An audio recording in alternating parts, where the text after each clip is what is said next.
Okay, so today we are looking at when it's appropriate to use apostrophes in our writing. So when we take a look at the two sentences, well, technically two examples. I was about to say two sentences, but it's clearly three. So when we look at the two examples that I've got here, there are some instances where the apostrophe is used correctly, and then there are some where it's not, and we need to make an adjustment to that. So when we take a look at what you need to do to show possession in a noun, generally speaking, it's as simple as if it is a singular noun, meaning like, say, for example, if I said Jonathan's, then to make something possessive to me, I would take my name, Jonathan, and then I would add an apostrophe S to it. So that makes it possessive. That shows that whatever it is belongs to me. But let's say I was in a room with 15 Jonathans, and I was trying to say that the pizzas belong, those are the Jonathan's pizzas. So in that case, what I would do is I would still have my name, Jonathan, but instead of adding an apostrophe S, which would make it singular, if there are a bunch of us, you would pluralize it first. So say Jonathans with no apostrophe, just Jonathans, and then you would put the apostrophe after the S. So that indicates that it is for all the Jonathans in the room. Now I realize that may have been confusing, but it was the easiest way that I could think to describe that. When you are using pronouns like his, hers, ours, theirs, you do not use apostrophes for that because the pronoun is already possessive by the fact that you're saying that sandwich is his. You don't need to have, it's not his's, so you don't need an apostrophe or an apostrophe S or anything like that if you're using those actual pronouns. So let's take a look at our two examples here, and let's see if we can figure out where an apostrophe should go and maybe where it shouldn't go. All right, so our first sentence, repeated exposure to viruses damages nurses' immune systems. Okay, so when we take a look at this, we're talking about essentially being in an area where a lot of people are sick all the time, especially with viral infections, has a tendency to lower the immune systems or the ability to fight off the disease in nurses. So we're not talking about a singular nurse. We're saying that across the profession, so many nurses have issues with their immune system dropping in efficacy or effectiveness because they're constantly exposed to these viruses.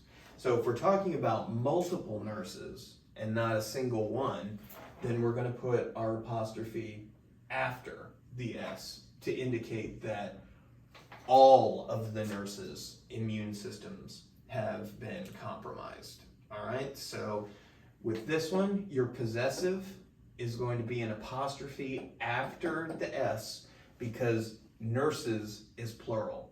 If it was one nurse, then you would put the apostrophe between the E and the S. But since we're dealing with more than one, it needs to go after the S on the outside.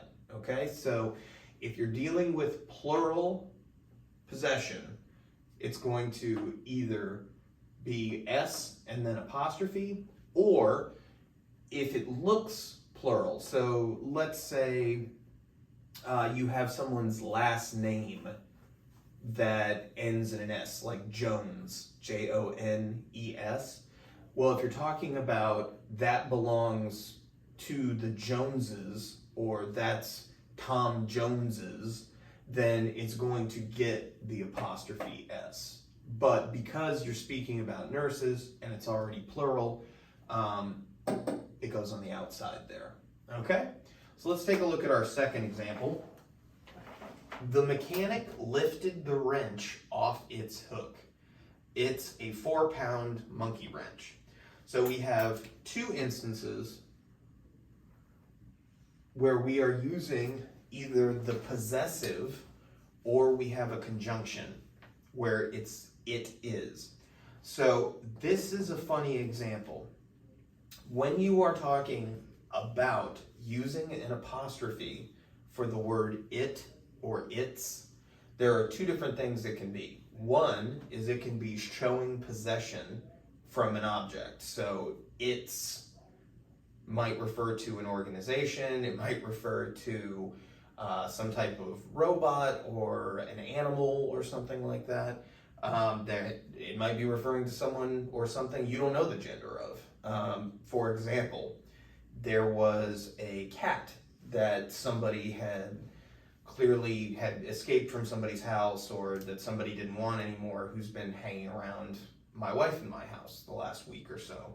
We couldn't tell whether he was a boy or a girl cat, so we referred to him as it for a little while until he lifted his tail and, oh yeah, he's a boy.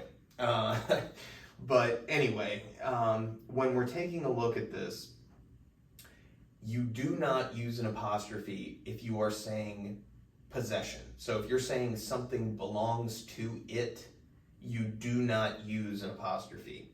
The only time you use an apostrophe when you're dealing with its is when it's a conjunction of it is. So not when it shows possession, but when it is a conjunction, or excuse me, not a conjunction, a contraction of the words it and is when you use that. So the mechanic lifted the wrench off its hook. So in this case, the its is referring to the wrench. So it's an inanimate object that doesn't have gender, at least in English. And they're saying that that hook belongs to it, meaning that it shows possession. So in that case, what we have is we are going to be removing the apostrophe because it shows possession. And then with the second one, it's a 4-pound monkey wrench. Well, that's not showing possession, that's saying it is. And so in that case, we would leave the apostrophe in there. So, simple rule is if it's showing possession and it's the word its, it doesn't get an apostrophe. If it is a contraction of it is, it does get one. All right?